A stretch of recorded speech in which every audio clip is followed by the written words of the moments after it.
Hi, and welcome to a brand new episode of Tech Your Business. For most of us, when we talk about AI, we are familiar with using AI for things like our content, for maybe images these days, and maybe blog posts, social media posts, and things like that. But today's guest is talking about a different way to use AI for your business. And today's guest is Dorémieux.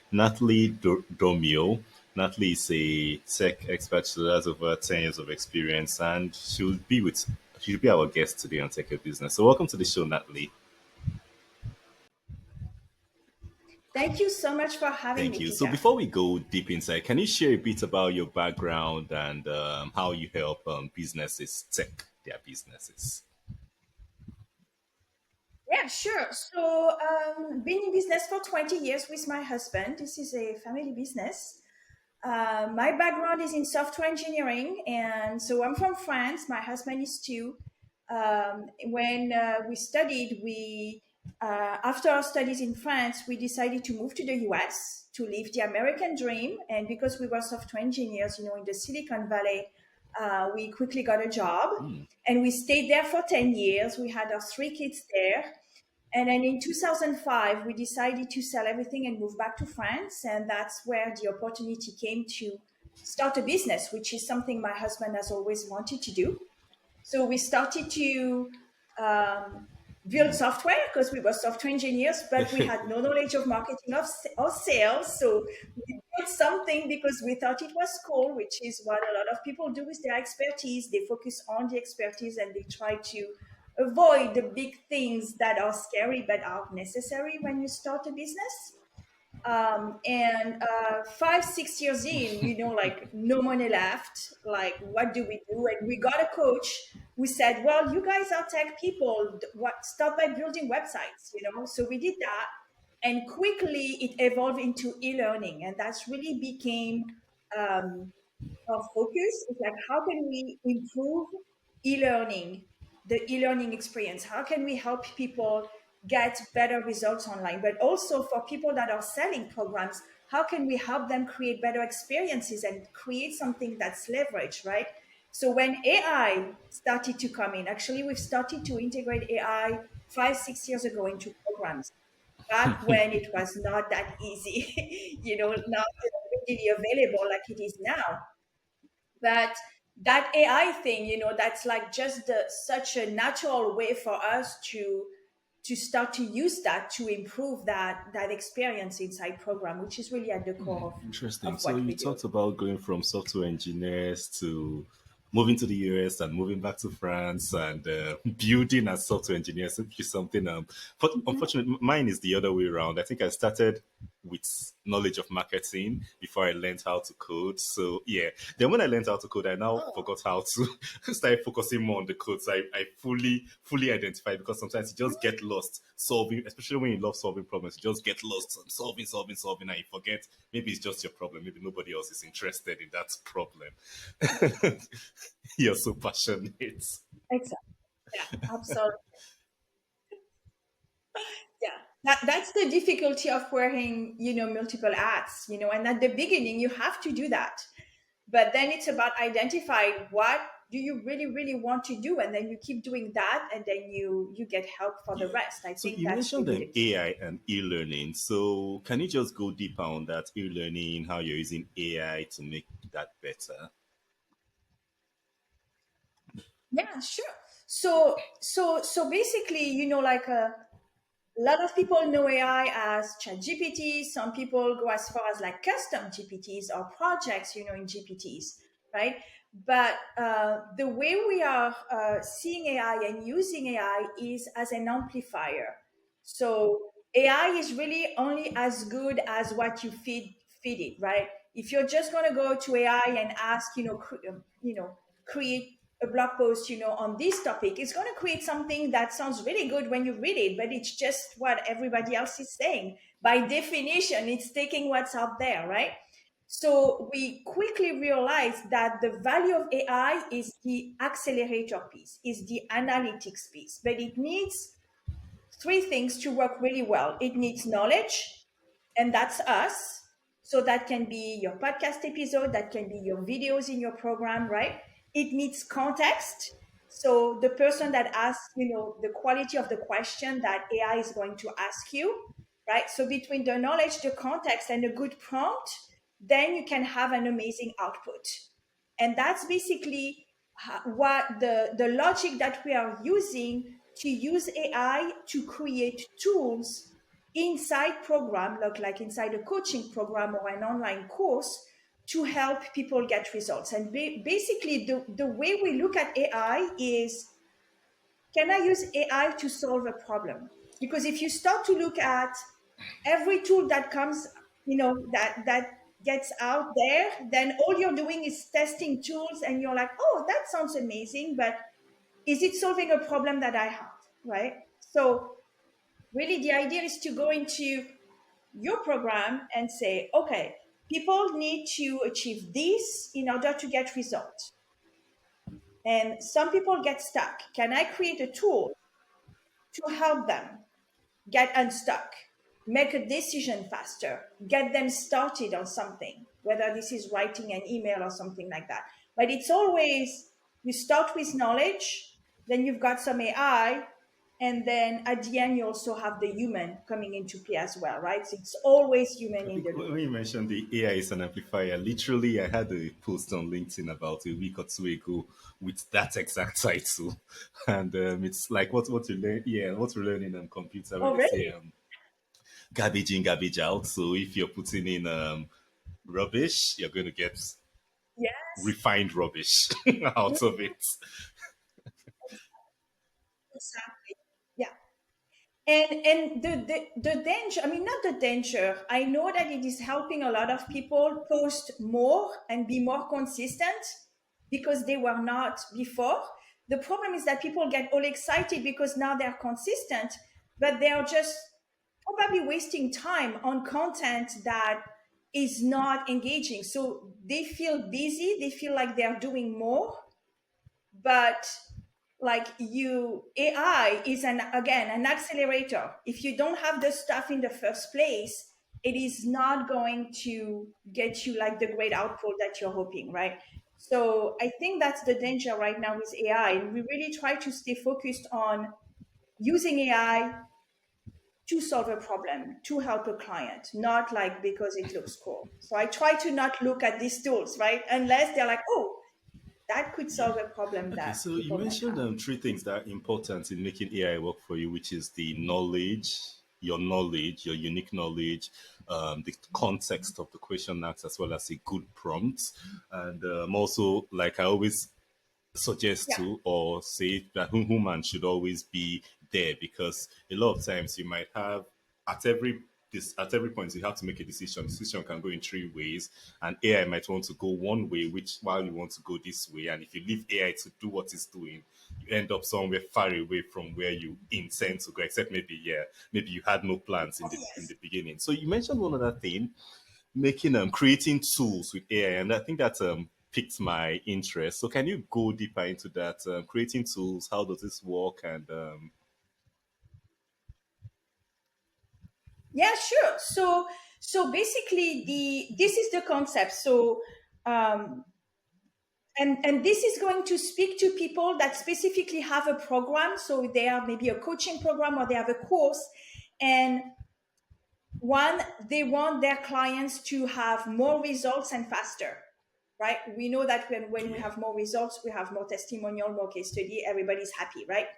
And so it's about looking at the program, and that's something that we help people with. It's looking at their program and looking at the places where people get stuck or it takes longer than it needs to, right? So for that, you need to track. A lot of people don't track what people do. So if you don't track, you don't know where people are stuck. And a lot of people are not going to tell you. But once you've identified that, then it's about looking at what is the outcome, what is it that, like, the homework, or what is the thing that they're trying to do that they are stuck on. And that's where we want to create a tool. So I mean, we can take an example, for example, where so we have this client and is helping people get leads on LinkedIn. So one of the things is you have to look at, it as a profile review, right? So basically, you give it your profile, and then so the profile is the context, right? This is what you have and what you want to do, and then the knowledge is his framework on how you should Hmm. structure your profile, right? And basically, what it does, instead of telling people, well, you got to work on your profile and these are the 7 things that you need to do, now it's basically giving them a tool to say, give me your profile. Then it has the knowledge, which is its framework, and then it's going to come up with some suggestions as a starting point for people, so people can, it gives them a head start, right? Basically. So it's not about copy pasting and here is my new profile, but it's to show them how to, what it would like, what it would look like, with this new structure and your content. So it's really like structuring it in a way that fits the framework, and then it's for people, then it's a lot easier for people to say, oh yes, and I know what I can add here, I can add there. So that's one way. Another one, for example, is sometimes people get stuck on, so one of the things that we do is memberships, right? And when people have an idea for a membership, I tell them you have to build what we call an interest list. It's a list of people that are raising their hand and saying, I'm interested, right? If you can't do that, how do you expect to sell if you can't get people to raise their hand for free? And but they get stuck in the email. They're like, I don't, like, what should I say? I don't have the price yet. I don't know when it's going to be open. Like, what if they ask me what's inside? So what we do is we help them.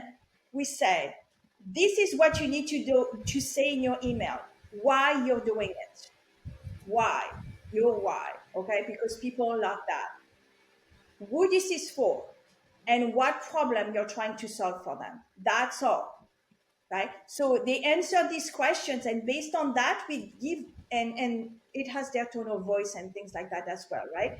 But it gives them like a short email that really looks like almost like a conversational, email, um, just to get people to raise their hand. And just that, they can get the email in like 15 minutes, where it might take them days, or they might not even ever write it because they are not sure, right? So it's also that sense of like, everything is an experiment in business, right? So operate from what you want, share your personal stuff, like your story, why you want to do it, and that's what people connect with, right?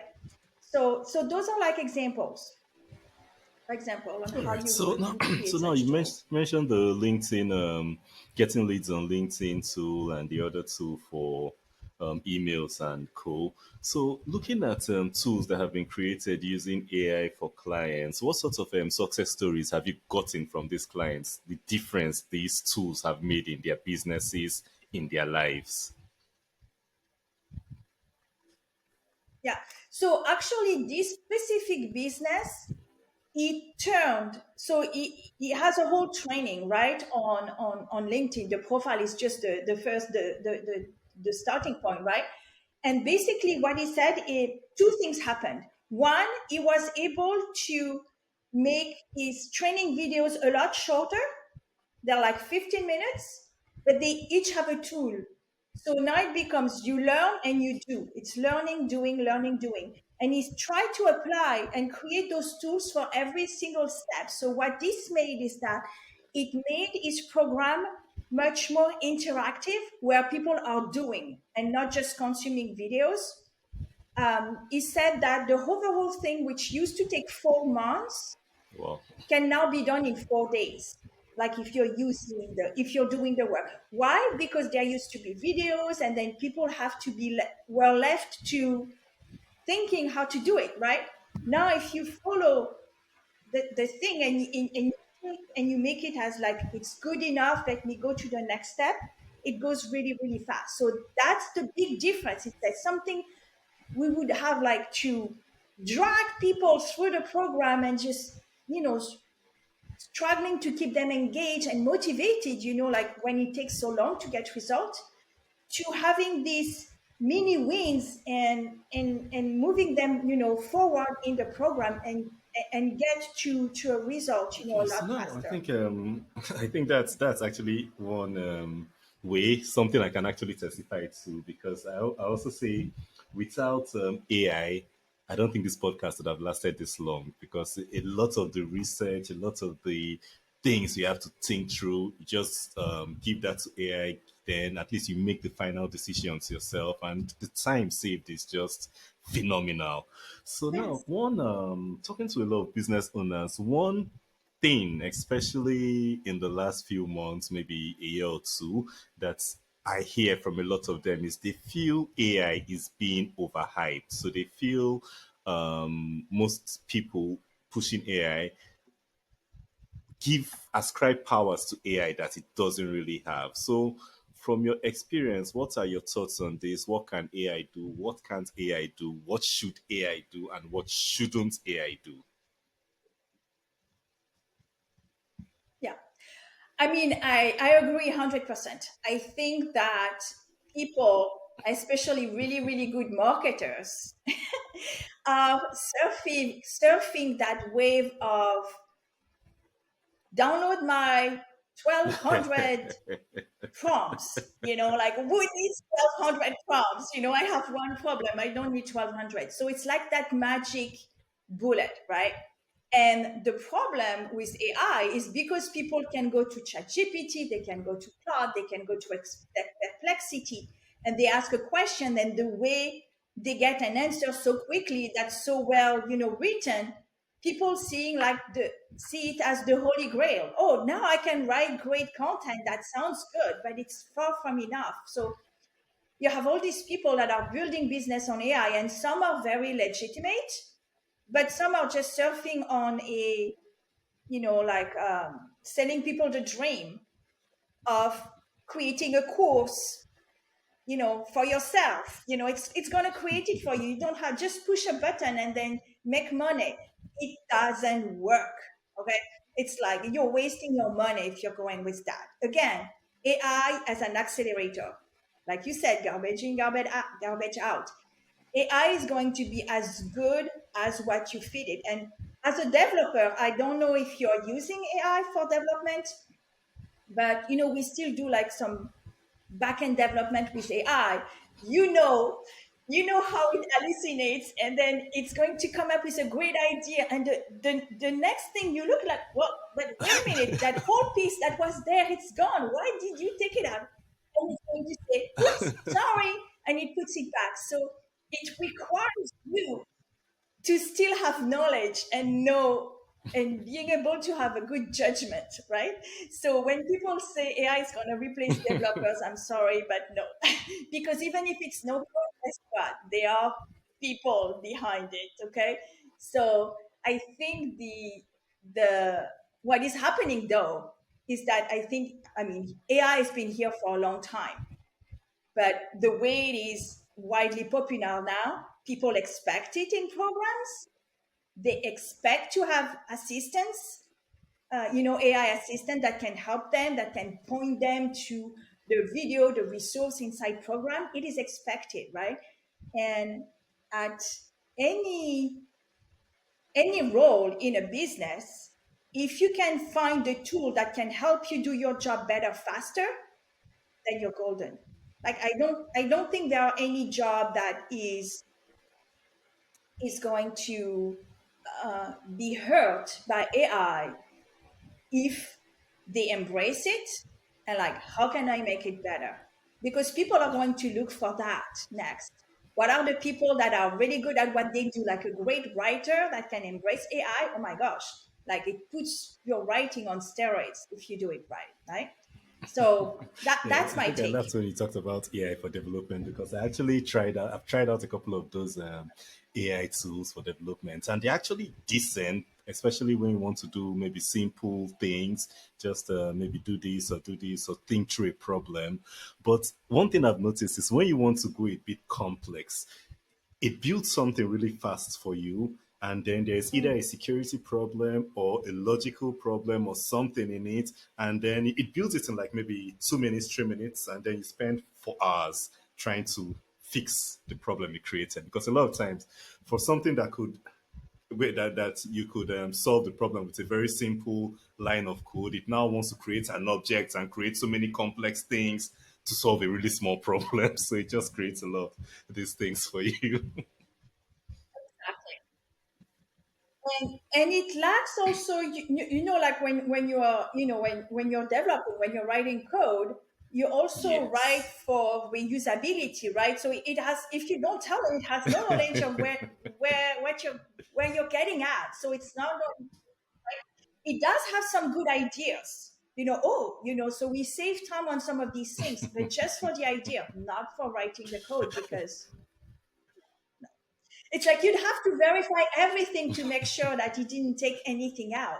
And like this whole piece, like, why is it gone and why did you rewrite that? Like it's like trying to improve things that don't need to be improved. So again, it's about being really good at asking what you want and being like Yeah. super specific, so that but you have to be able to analyze it and then plug it into your own stuff. So I think that's what people are finding out. Some people the And I hard think way. that what you just mentioned is the key, being good at knowing what to ask and being specific. And there's no way you would know what to ask or be specific about if you're not already an expert. So at least have a lot of knowledge in that field. And apart from development in all fields, that's the thing with AI. You Yeah. should know what you're doing, because even with content, with everything else, there's a lot of times you tell AI to write things for you and it just straight out lies. And if you don't know what you're talking about, you just publish that lie. And Yeah, exactly. So, and like, because people now are starting to see, AI is not personal, it's too impersonal. People want connections, and I think there is a way for really to get that connection going and with people and using AI. And actually, one thing that we have this new tool. It's called Podcast Lead Flow, and our challenge, what we wanted to do is we wanted people to start a conversation with someone. So, like, say you have a podcast episode on your site, this person is interested, and but then there is a disconnect, right? Like they have no way to take action to reach out to you like quite easily, right? So we were like, how can we use AI? That's a problem that we found and we solved. How can we use AI to start a real email conversation with a listener that is interested to learn more? And the way this works is, yeah, remember I was talking about knowledge context. The knowledge is the content of the podcast episode. So, for example, it could be that content, what we're talking about right now. The context could be that we ask them a couple of questions, like how do you want, how do you want to use AI? What worries do you have about AI? Things like that. And then, based on the context and the questions that they answered, it is going to send them an email that is unique with one piece of advice, right? So basically, you start a conversation by, it's like an opt in, if you will, but instead of getting a freebie, like everybody gets the same PDF, you get a unique piece of coaching or advice on how to apply what you learned in the podcast episode. That is using AI to accelerate building relationship and have real conversations with people. Because now you're in their inbox, you're CC'd on the email, and you can actually email okay. each So other, right? So that's how okay, we so see how does AI. this work? Because most podcasts get published on multiple platforms: YouTube, Spotify, Apple, and all that. So let's say the podcast is published, the listener wants to interact with Lead Flow. How does it? How does the process work? Yeah, yeah. So I mean, you have to have your podcast on as many platforms as possible, right? So you still stay on Spotify, Apple, all of that stuff. But the goal is that you also want to have your episode on a page where you have control of what happens. Because Apple, Spotify, they want you to stay on their platform. They want their listeners to stay on the platform to continue beaching content, right? So you use that, but you also have your episode, you're repurposing it basically on your own website where you have the episode and below there is this form.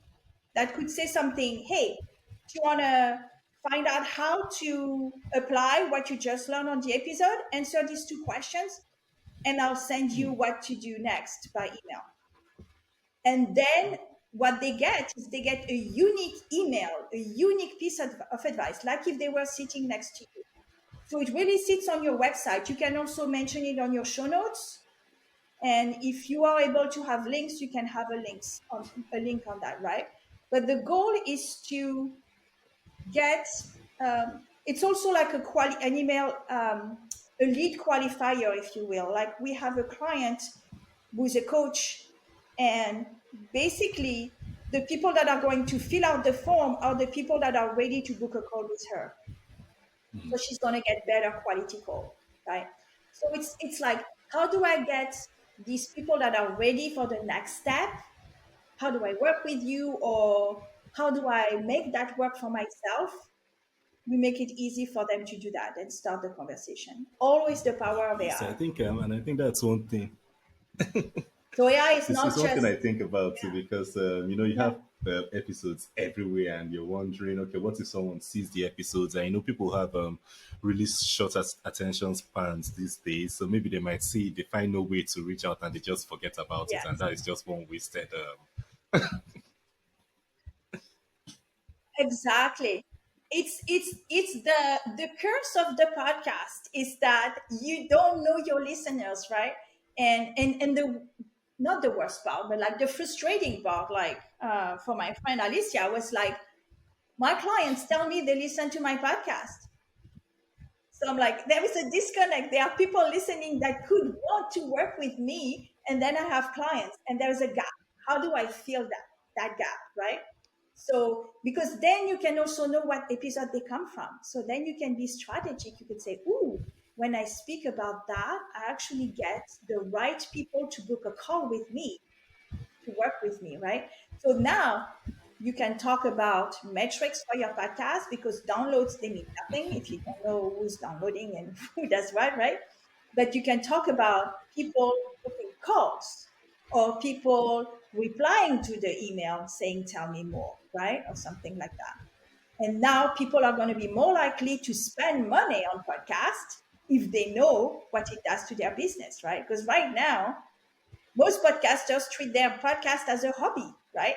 They spend money and time, and then they have a business that runs, but they have no idea how much effect the podcast has on the business, right? Okay, so now for a business owner listening to today's episode, and maybe they're inspired and they want to start using AI to accelerate their business to do more, what would you recommend the first step they should take should be, so they don't end up using AI like everybody else is doing?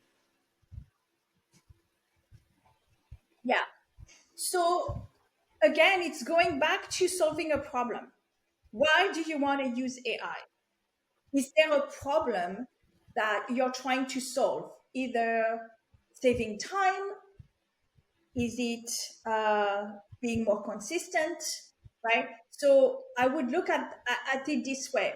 It's like, because otherwise you're going to get drowned into, and if you start asking people, ask people what's their favorite AI tool, and you're going to have 50 names, and then you do what with it? What do you do with it, right? So start with like why, and it should not be because that sounds cool of I have the fear of missing out, right? It should be, what problem you want to use AI? Okay, list the problem, the things that you want to start doing or you want to do better, and then start, to look for a tool to make that happen. Okay, so now for as somebody in the field, in the development software development field, at least you understand AI beyond just the chat interface from the basic levels. So where do you see AI for small businesses heading in the near future? I know I can't really go far because it's changing so fast, but at least in the short term, medium term, where do you see AI for small businesses heading? Well, I think that AI is going to be, well, it is already available, to people that don't have like a big budget, which is, really the key. And the way I see it is we're going to have more, not necessarily like people joining tons of tools, but we're going to have people actually hiring people that know how to use the AI tools.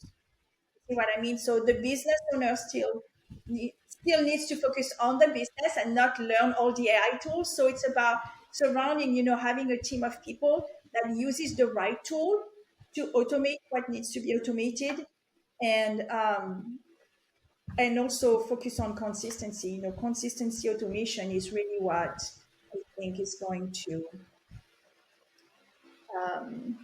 help people grow, while you're using also AI, as an accelerator of results, for your clients. So I think that those are really the three ways. But it's going to be about, like, I don't believe like in these tools that do everything, like you pay like a monthly fee and it does everything, because it does everything average and not everybody needs all Yeah. of that. That's my take. Um, but you see what I'm talking about. And so, but it's about using the great tool that does what you want. And sometimes it takes time to find it, right? But I think this is going to allow more small businesses to win if they put the structure in place. Because so many, small business die within the first 1 or 2, 3 years, right? And that's because they're overwhelmed and there's just too much to do, right? So I think that for the people that know how to use AI in the right way, like as a helper again, as an accelerator, and not as like the holy grail that is going to do everything for you, then you're going to see more successful people. People will be successful faster. Exactly. Yeah, so I think we've I talked think. for about 30 minutes or thereabouts, and I know this topic is large. There's a lot we haven't talked about that I know would be helpful. But for anyone who is listening concerning everything we've talked about and cool, is there anything, any final piece of advice you would like to leave that maybe I haven't covered, but you feel would be beneficial to the audience? Yeah. So I guess it would be around how to approach AI and just being really strategic and not get drawn into the, oh, you should try that tool, it does everything and things like that, right? Staying focused on, for business owners, right? Staying focused on what you're trying to achieve, and try to keep that focus and really only use AI if it can help you get there faster, and just let the other people play with all the tools and send all the images and stuff like that, because that's not how we grow a business. So it's that focus. It's going to require people to have the discipline to say AI only if it helps me get to And I where I think that want focus is faster. one of the hardest things for entrepreneurs because most entrepreneurs find it very hard to focus. Like I think I tend to have good ideas twice a week, and of recent, I've just learned to just keep them far away and Yeah, focus yeah, on yeah. one thing else. I'll just be starting new things every week. So that's really a very important thing. Yeah, exactly. Yeah, my husband is like that, so I totally Yeah. understand. So for our listeners who have learned a lot from this episode. I've learned a lot too. And they would like to continue this conversation. They would like to talk more with you. They would like to learn more with you. They are curious about how your product lead flow works and maybe they want to try it out. What's the best way they can reach you? Sure. So for the podcast, actually, there is a free license where you can actually try it without credit card. So you can do that. It's called Okay. podcastleadflow.com. So you can just go there and get your license. And then for anything membership, online program integration of AI, you can go to themembershiplab.com. So those are the two places where you can book a call with me. I love to chat with people and learn what they're doing. I learn so much from chatting with people. So I love to do that. So those are the two places where you can find me. And I'm also on LinkedIn, my name. if you can spell All it. right, so that's perfect. So podcastleadflow.com, the membershiplab.com, and also on LinkedIn if they want to connect with you. So those will be in the show notes and at the bottom of the screen for those watching on video. So thank you so much, Natalie, for coming on Tech Your Business today.